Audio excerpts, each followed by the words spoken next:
Okay, welcome back.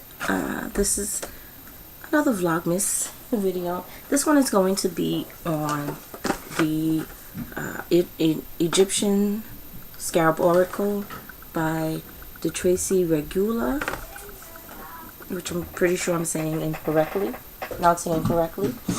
But she's the author of The Mysteries of Isis, Her Worship and Magic. And that's a book I mentioned in the last video. And she said that she created this oracle from a dream she had while working on that book. So I guess, you know, she believes she was excuse me, divinely inspired to create this oracle. And it was something that she worked on for years, or didn't put out for years, because at first it was just her own personal oracle that she was using, and eventually she decided to put it out to the public. And so she's gone through some changes of the oracle over the years before she put it to the public. So the guidebook, you can see it's a pretty thick guidebook. Well, not thick, but you know, thick enough. She discusses her dream first. It reads like a story, like you're reading a novel. That's how it reads like to me. But then she goes over what, at some point she goes over what it means. The scarab means in ancient Egypt, ancient Egyptians. She discusses Khepera, the divine scarab of the sun. He's a god in ancient Egypt. Now, he might also be called Khepri, if I'm saying it right, Khepri, who had, I think, the very least, he had like the head of a scarab beetle, or maybe the form. I can't remember. But in her book, she does not call him Khepri. sorry. She calls him Khepera.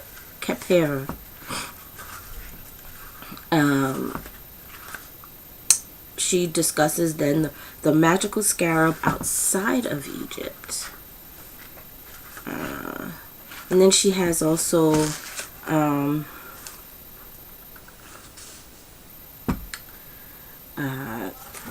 so she discusses it in works of literature. She discusses the oracle itself, and there's a ritual she has in here. She has an invocation to Isis and Khepera. And then she gives like sample readings in here. And then we get into the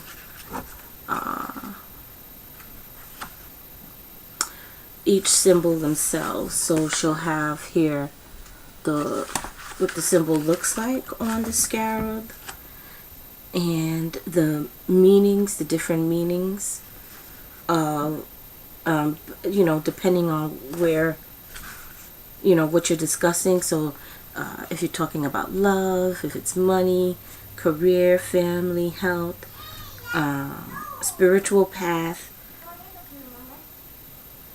types the scarab can represent, I guess, types of people, timing and location. So in the beginning, she gives, like here, she gives you some information on the symbol itself. So, which, you know, I think that's very helpful. And so then once you get to the end of all the symbols, then she has information like if you want to create a scarab amulet, making an impression of a scarab. And then she has here the meaning of the scarabs for foil amulets. And okay, here we go. And then she has in the appendix the Egyptian hieroglyphic alphabet. She has which I find this very interesting. And you know what I like about this book? Well, I'll get to it. I'll get to it. So let's get to let's get to what they look like. So they come in a little pouch, little. Oh well, they come with. They don't come in because, like I said, they come in the plastic. But they come in this little satiny material pouch. Now, here's what they look like. And so, as you can see, they look like a scarab. They're in the shape of a scarab beetle. Like that. So if you get perspective on the size of it, let me place it in my hand so you kind of get a perspective for the size. I don't have big hands. And then you'll have the symbols at the bottom of the scarab.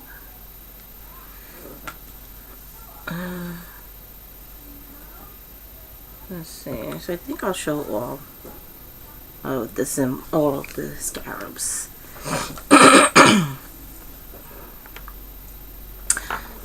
I think I might be coming down with a cold. I'm not 100% sure yet. So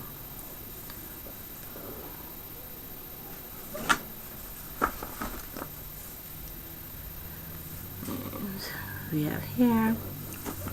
So, you know, some of these symbols I know, some of them not so readily. I'm not familiar with. Like this is the feather of my aunt. And then we had, this looks like a coffin or sarcophagi. A sarcophagus. Ankh. So, there's a few symbols you could be readily familiar or readily recognizable, you know. And then some not so much. Obviously the lotus, which was very sacred in ancient Egypt, also sacred in India, Hindu faith. Buddhist. I'm not sure if it's sacred in Hindu in India, but I meant to say Buddhist faith. I'm not sure if it goes this way or this way. So, let's see. Let me just dump them all on this side.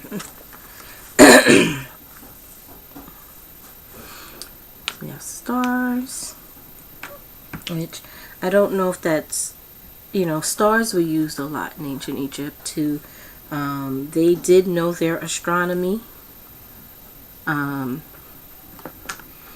The Sirius star was very important to ancient Egyptians as well, and a lot of times it was also associated with Isis. So, and of course, animals are associated or used in association with the gods and goddesses in ancient Egypt as well. So, I mean, you know, you have the cat associated with Bast, but you have for Sekhmet, the lion. She's considered the lion-headed goddess. Again, this is one I'm not sure which direction it goes, you know. You have Hathor, who was associated with the cow. Isis, the ibis. You know, so animals played a big, important role in ancient Egypt. So to see a lot of these symbols as of animals on here is not surprising. I think this is the sistrum,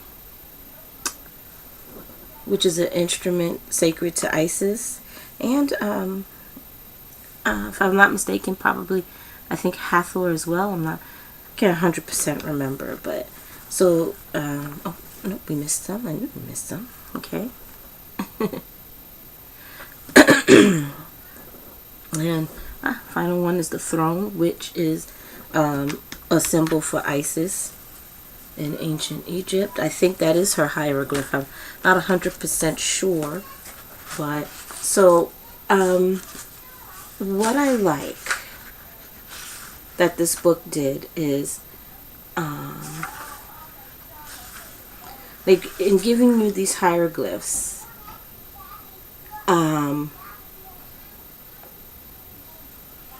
like the dictionary, you know, it tells you what the how to pronounce them.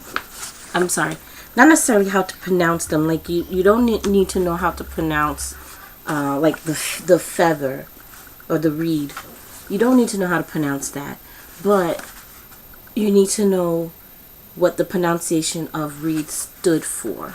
So it has like the reed. So if you see that symbol, it would be like the y sound or ah sound. So if it's in the middle of a word, it's y. But if it's at the beginning of a word, it's ah. A double reed would be the long e.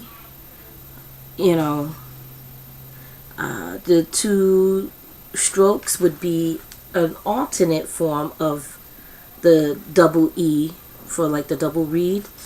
So that's what I mean. Foot was a B.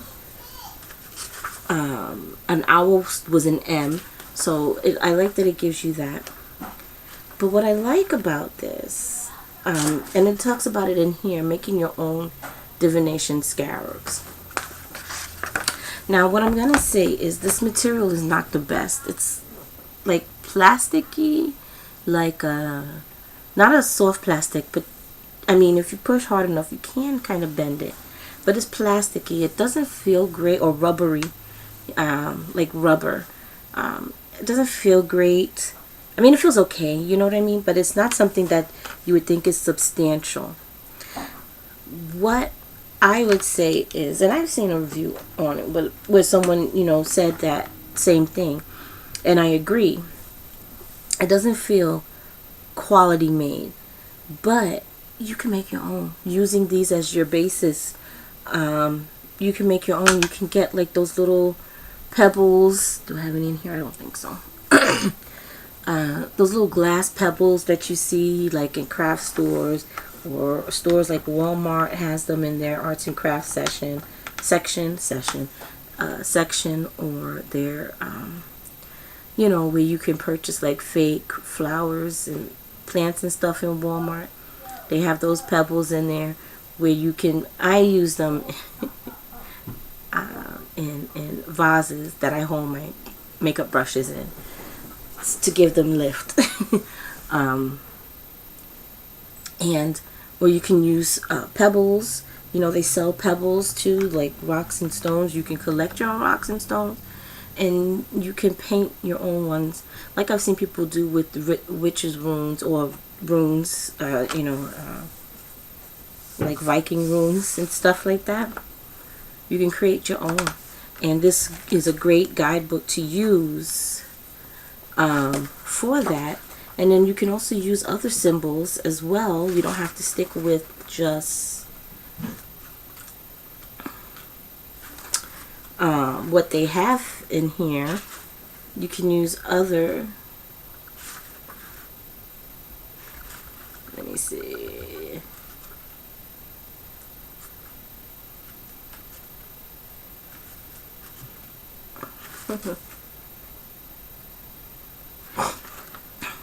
so some of them, okay, so it is the Sistrum of Hathor is what it's calling it in here. But a sistrum is also a sacred instrument for Isis as well, as I've already mentioned. Oh, she even mentions it here. So she calls it the Sistrum of Hathor. She says the sistrum is a symbol of Isis, and especially of Isis Hathor, which I think I've made mention in the last video that at some point they combined Isis and Hathor. Okay. Interruptions. Anyways, I think I did mention before that there's been connections with Isis and Hathor. Sometimes combining the one into two, or Isis taking on the attributes of Hathor, so on and so forth. So, but anyways, I'm not going to continue reading on in here. But so she just gives some information about, like I said, about the symbol. So this is the information about the sistrum that she's using in here, and then you get the information on what aspect you're using this divination tool as. So I think I'm gonna wrap this up because there's some issues happening in the background. So yeah, let me go help them out there. So, but that's basically it. So this is the sacred, what is it called? The Egyptian Scarab Oracle. Okay, I said that because she calls it sacred scarabs on her guidebook. So, but yeah, so that is it. Thank you for watching, and blessed.